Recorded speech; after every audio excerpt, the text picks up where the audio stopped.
Welcome back for another achievement hunt. Today we are going to finish Resident Evil Requiem under 4 hours without using any healing item or collecting zombie juice with the blood collector as Grace. I did the challenge in assisted difficulty but turned off auto aim because I felt weird about it. The story starts with Grace got catch red-handed by her boss doom-scrolling Reddit. So he sent her out to touch grass and to relieve her trauma in the Wrenwood Hotel. They found a dead body there, but this time it's not our mother's. So we arrived to the location, had a very awkward conversation with a fellow law enforcement officer about his rotten teeth, and we entered the building from behind. The whole place was trashed, a miracle it's still standing. As we were doing important work, like checking on the cleanness of the toilets, we found a picture of us with a key on the back. Following the lead, we found our old room and we were getting tense. Maybe we forgot to check out 8 years ago and we will have to pay some kind of penalty. But our focus shifted to the bed, full of pictures of us and our lovely mother. Naturally, we remember her at her best, like when she got cut open in front of us. But we also remember she hid something behind the painting in the lobby. So we rushed down and surprisingly, the package was still there. The police officer from before also arrived and wanted to ask about a good dentist because his teeth started to fall out. We gave him some tips, pointed out maybe he needs to check his eyes as well, and in the end pushed him to the right direction. However, there were still rooms to investigate. In the last room, we met our somnologist doctor, Victor Gideon. He finally had some free times to help us out with our sleeping problem. Then, we switched to the golden boy, the king of one-liners, Leon Sexy Kennedy. He also investigates after dead bodies that has weird black marks on them. Sherry gave us a tip to check the Wrenwood Hotel. How convenient. As we arrived, we saw Gideon was carrying Grace on his shoulder. But as we tried to follow, zombies interrupted our chase. We ignored all of them and ran down the road until a cutscene plays. As Grace, we woke up middle of our bed treatment. Unfortunately for us, there were no one to take us down, so we helped ourselves out. Seems like Gideon has problem with the bills as well, because most of the light switch didn't work. We found the key for the room 201, where we equipped a lighter, so we were able to explore the area more. Our way led to the nurse station, where we could find a screwdriver, so we can get the fuse for the gate. At the door, a doctor jumped on us, but using our FBI analytic skills, we could tell he didn't do that because he is dead. Then a huge hand appeared and picked up the doctor, and the owner of the said hand ate the head like she is having a midnight snack. She was Marine, the night nurse. The nurse take us back to the well-lit room, ordered us to stay put, and she climbed up the ceiling. We didn't listen, so we sneaked back to the nurse room, push a trolley near to a shelf. Just ignore the falling items. There is time to get to the position, pick up the screwdriver, get under a table and wait for the girl to get in. As Marine passed us, we were able to run for it. She broke through the other door, chasing us back to the well-lit room. After a little cat-mouse play, we were able to get back to the room 201, got the fuse and ran for the gate. Sadly, Marie was able to catch up with us and cracked our spine on the radiator. We switched back to Leon, who just arrived to the place. We had been escorted to the room to wait for Gideon. He was busy, so he sent another doctor to help us out, but we wasn't sure a chainsaw will help with our problem. We thanked the time and left. As we were leaving, we met Grace as she dragged away. Leon shot the nurse 5 times, then magically reload one bullet to the gun and give it to Grace as the whole place was going lockdown. Then Gideon gave Leon the same treatment what Grace had. Back to Grace, we went to the medication room where we found a blind girl, and we did the logical move in this situation. We left with the west keycard in our pocket. In the west wing, we smelled some tasty food, so we decided to find the source. We ended up in the kitchen, where a very big chef worked on the dinner. We didn't want that to interrupt him, so carefully pushed a trolley full of soup on it. There is a rhyme to it. The chef is chopping the meat 4 times, 3 small hits and then a big one. After that, he's looking around in his kitchen. Before that happening, we let the trolley go and then hide. It's taking a little time, but we successfully pushed the trolley to the other side and left the kitchen. Another worker hated the lights. Turning on all the lights, we were able to sneak past him. We got into a dining room where we got our first gun, but unfortunately without any ammo. Luckily, we are in the USA, so 9mm bullets are everywhere. When it was necessary, we shot the zombies on the leg to pass them, but still, we tried to avoid any detection by them. In the chairman's office, I found a gem for the illegal gambling room and a key for the garden door. In the gambling room, we brought a bag and found the East Wing keycard. Be careful because now on the chef finished his work and patrolling the hallways. But if you are walking, he will not going to hear you, so you can just walk behind him. In the examination room, we picked up the only hemolytic injector what we're going to use in this run. We needed to get to the 2nd floor to get the level 1 ID wristband. So, we shot everyone on the leg and pushed them. You can push zombies into other zombies, making them struggle. As we got the wristband, a big boy tried to have a taste on us, so we turned back and started running. On the way out, we shot everyone on the leg, making them struggle so they cannot grab us. Our next destination was the garage, to get the lung for a friend. On the way, we cured the chef with the hemolytic injector. He was so grateful, he gave us his keys to get ourselves some ice cream and a Requiem bullet from the pantry. We got through a security gate. We picked up a wrench for the cold storage door in the custodian's office. We entered the garage and found the box that contains the lung. Opening the box a little tricky, but if you follow the steps on the screen, it's like a child play.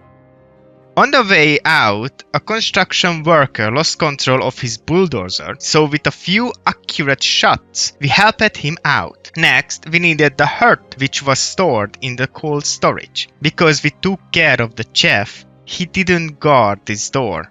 Using the wrench, we opened the door and the heart was ours. All we had to do was to do some surgery we learned as an FBI analyst. But before that, we did a detour for a bag in the filing room. Going back to the examination room, a doctor was already there to start the surgery. We convinced him to take a break. We will do the operation. Adding the lung and the heart to the patient made him widely awake and got up to thank us to help. Normally, you can just walk away. The patient will collapse and you can collect your prize. But we were in a hurry, so I shot him and took the level 2 wristband. With that, we had access to the rehabilitation ward where we could get the 2nd cue to the garden door.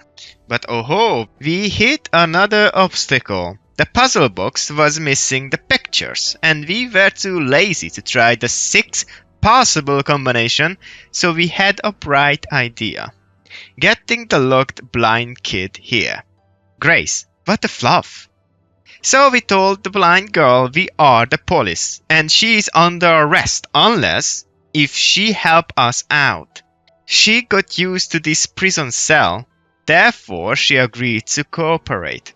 Having a kid on us made it impossible to fight back, so the first attempts went horribly. We needed a plan. We needed a path. Chunk, the big guy, spams near to the door. You trying to enter the hallways. Sadly, I wasn't able to get close enough from the examination room to trigger his appearance because all the zombies on the door. On the way back, somehow I didn't seen by the clean lady, or we weren't dirty enough to care. We talked over with the big guy our problems and he listened. even helped us by cleaning the path for us. Getting back to the office, we asked the little girl to solve the puzzle while we put to sleep a few patients outside. First two of them tries to sneak out from their room, then other two. Sadly, one of them were really angry and changed his head and tone. Now, you don't have to fight the last one. You can just hide until Emily calls you and you are done with this section. Emily proudly showed us the cube, but before we could take it, the night nurse burst through the walls to take the blind girl back to a cell. Unfortunately for us, Emily didn't drop the cube, so we had to follow them below. Switching back to Leon, who just woke up from his beauty sleep, Gideon asked him the most important questions like, Why are you here? Is it for me or for her? After a very intimate interrogation later, Gideon needed to leave, but he wished good health for us. As we were leaving, we met Chunk's brother, who sneaked up here for some midnight snack. We give him some special exercise that immediately helped him drop a lot of weight. Leaving the attic, our first trip was the conference room to clean the path for Grace when she got back from the basement. After that, we rushed to a director's office. In there, we experienced the world's slowest automated door opening. While we were waiting for that, we had a little fun with the blaster heads that overrun the place. The elevator took us to a secret office, where we learned probably everyone from the old Resident Evil cast dying from the T-virus. Also, Grace is important for some reason. Talking about Grace, she just fell into the best part of the game, the basement that looks like a mine, a prison, and a butcher shop at the same time.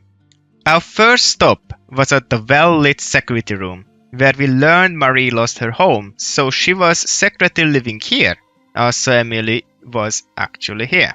Sneak to the holding cells, we saw as the night nurse left the cell where Emily was sleeping peacefully. We tried to work her up to ask the cube from her without any success. We needed to find another way. End of the holding cell, we found a joint plug that can restore the power in different parts of the basement. For the holding cell, we needed 3. Firstly, we went to the boiling room that we can enter safely from the door we passed in the beginning. As we picked up the square socket wrench, Marie joined us in the room to finish her dinner. We tried to distract her by throwing a bottle far away from the entrance, but she was clever and calculated if that bottle was being thrown, where it should come from. However, doing a circle in the room did the trick. Our second expedition was the inspection from the furnace room. We helped the good sir to go to sleep, then took the joint plug.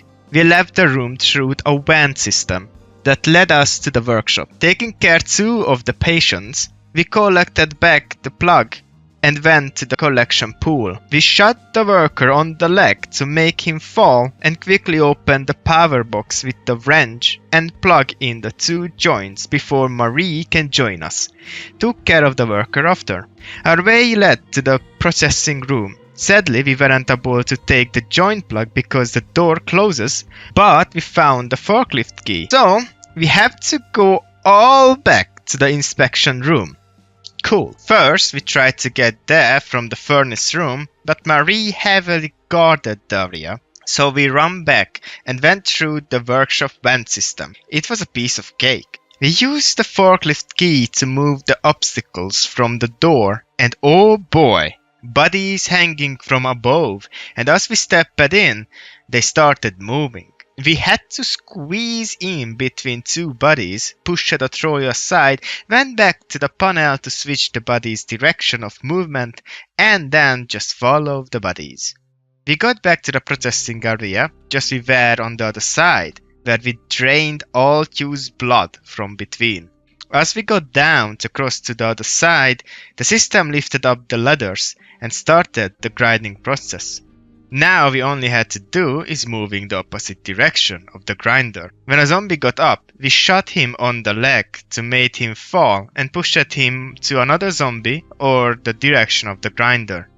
After a few minutes later, the system shut down and we were safe, at least for now. We got to the last plug, slide down to the collection pool, drink some strawberry juice, and got back up with the lift. We went back to get the other two plugs. In the inspection area, one of the zombies started waking up as a blusterhead, so we grabbed the plug and squeezed back to the vent while Marie jumped on us. We quickly removed the plug from the workshop and rushed to the holding cell's power station and restored the power.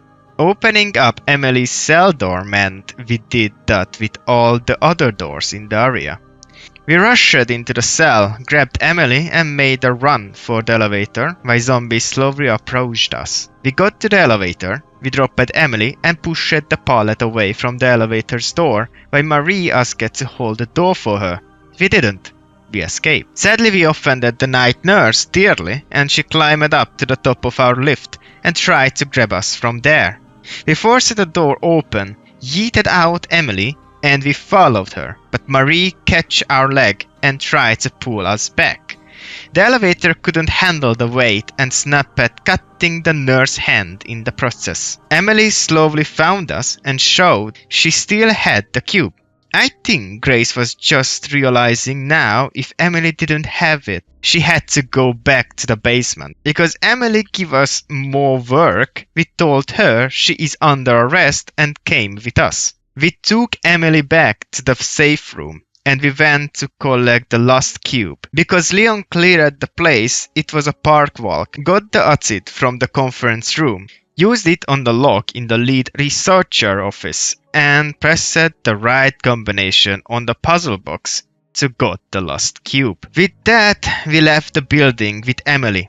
The courtyard led us to the helipad, where we met with Henry Reed, the pilot. He's one of the key characters of the story and definitely survived to the very end. We made a deal with Harry. We go to get the key for the chopper while he is doing absolutely nothing. Great. We went into the VIP suite and lowered the whole room floor with the double helix model that we found inside the wine bottle.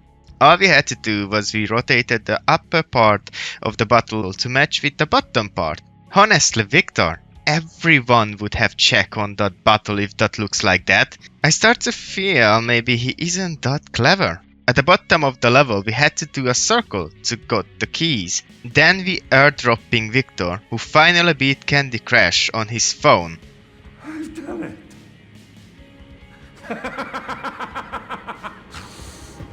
Then initiated the self-destruction for this place. As we were escaping, we were equipped with a fire extinguisher looking item that made the zombies pop. With that, we were easily brute force ourselves out from this place. After the first room, you just need to run until you get out. Rushing back to the chopper, giving the keys to Harry, we were ready to take off. Sadly, the zombies also thought to come with us. We were witnessing here one of the best dialogue between two characters. What's it look like I'm doing? No shit! Eventually, we finally got to the air, but one of the zombies used his head to get in, and instead of shooting him, we decided to use our 5-second flying experience to take over the chopper. That was a really bad idea. We will never forget you, Harry. Leon saw this little trick of Grace from the secret office. While Grace was trying to take Emily into a chapel, we had to protect them with a sniper rifle from a great distance. Almost all the zombies are already on the map, resting. So if you know where they are lying around, you can speed up this whole section. Otherwise, you have to wait for them to wake up and try to reach Grace. Watch out for the chef, he needs more than one shot.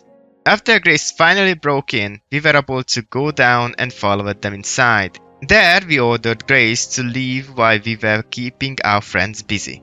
We needed to defeat a big boy that had yellow bladders on him. They are the weak spots on him, but it's come with a cost, because when one is popped, a bloody foe clothed him, and any zombies, dead or not, going to turn into a blasterhead. So be careful. After we finally down, we switched back to Grace. We ended up at the water treatment area, but sadly Marie also tracked us down. We put down Emily and ready to check out from the care center once and for all.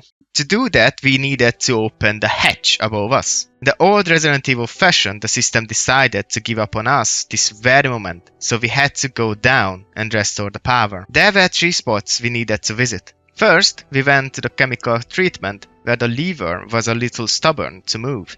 After the animation ended, Marie jumped down from the vent, but we honored with a Requiem bullet that stunned her, giving us enough time to switch the lever. We went to the control room to turn on the second power.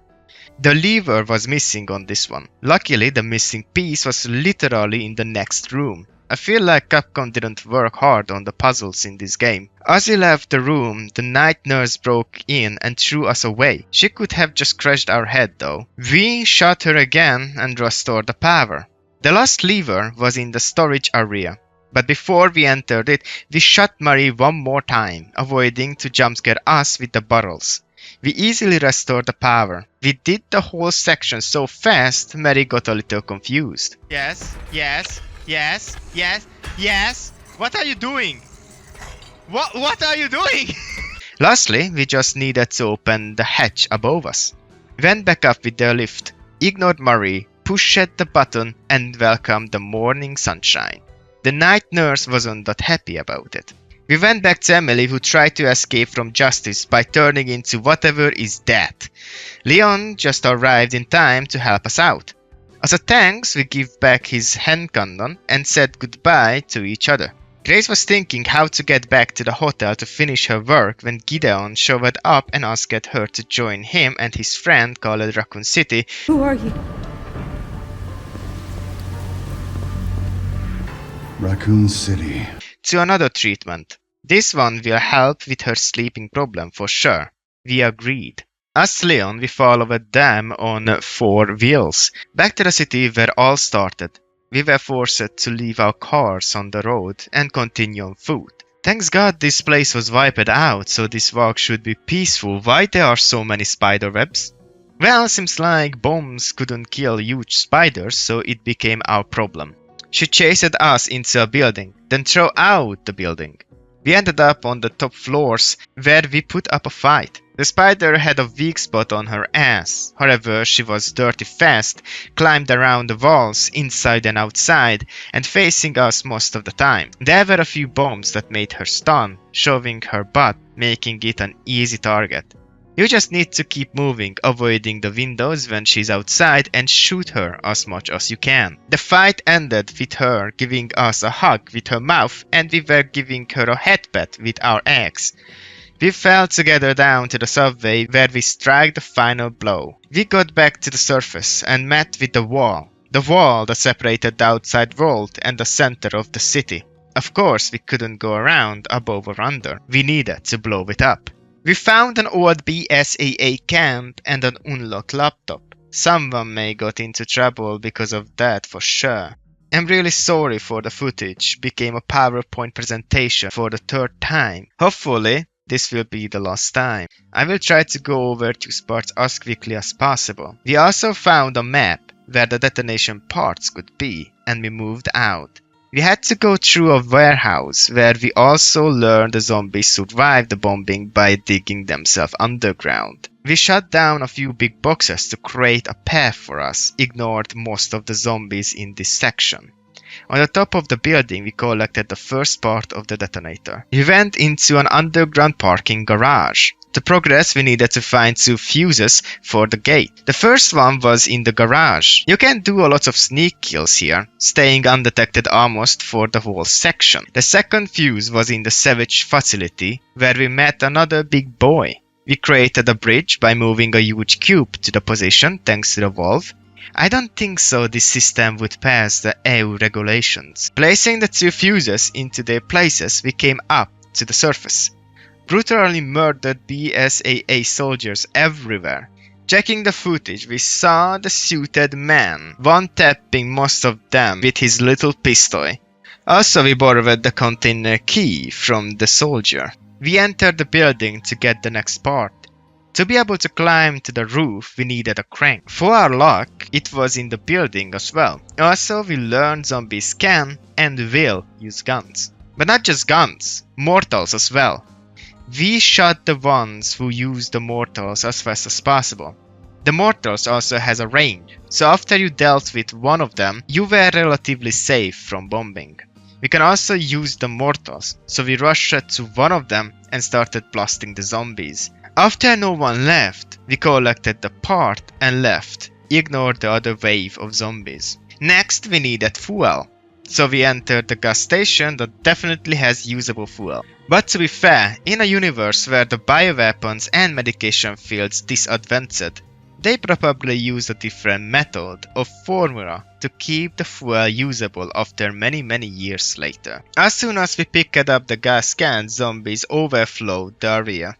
After we put them back to the ground, a chainsaw zombie broke in as well to refill his weapon. Unfortunately for him, the station didn't have fuel for both of us. We went back to the top of the warehouse to slide to the other half-cracked building. We got dizzy with the view as we jumped room to room until we arrived to an area where the floor was glass. Shut the glass to make the zombies fall to their double death. But be careful because that could happen with you as well.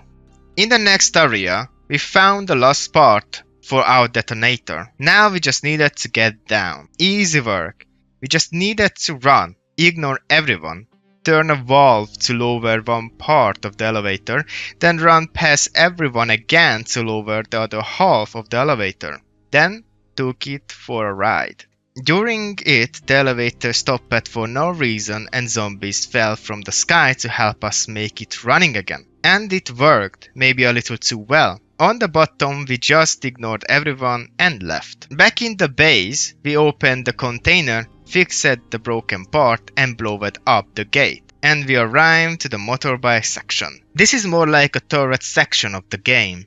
You are just shooting doggos and Gideon a few times. Leon was doing some out of farming and we arrived to a broken highway where we did a Justin with Gideon. We won. And so many years later, we were in the place where everything started for Leon.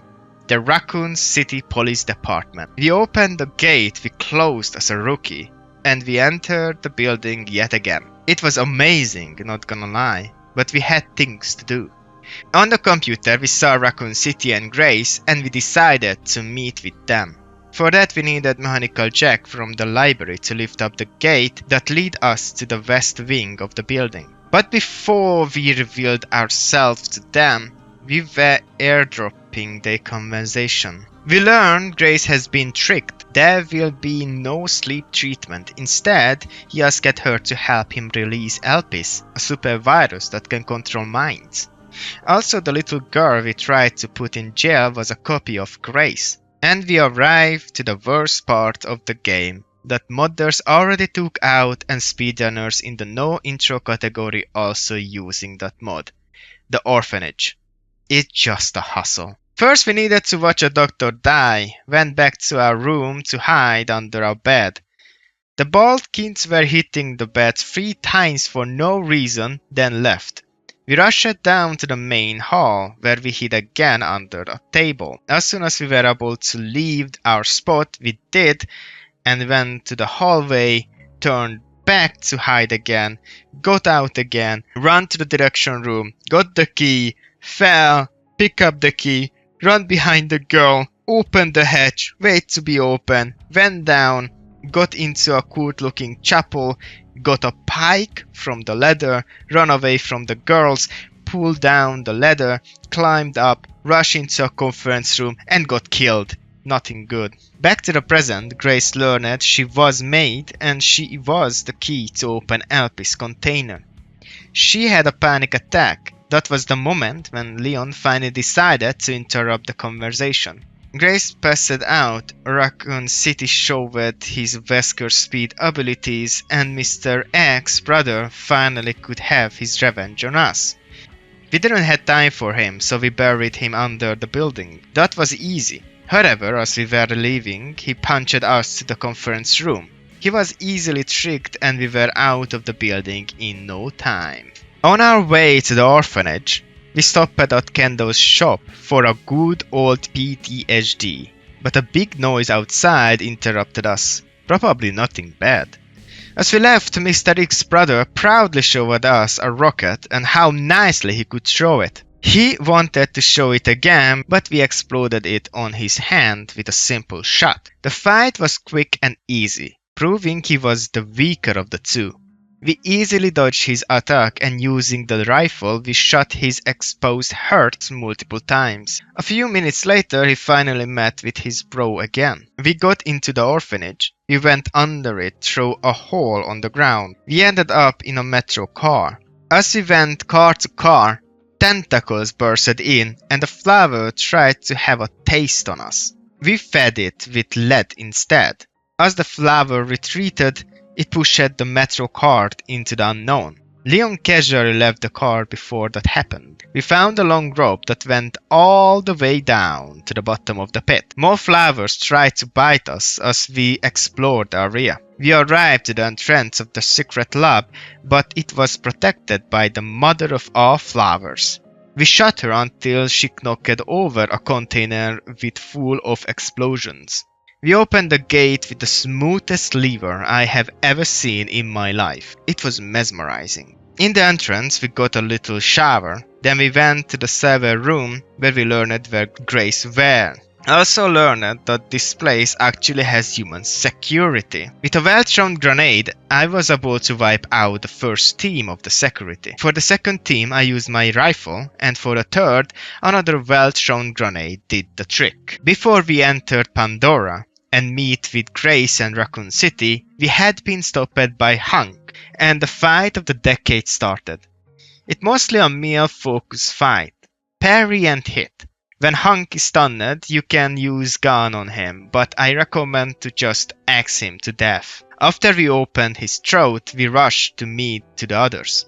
Raccoon asked the question that all grandparents asking from their grandchildren. What's the password? Of course you do.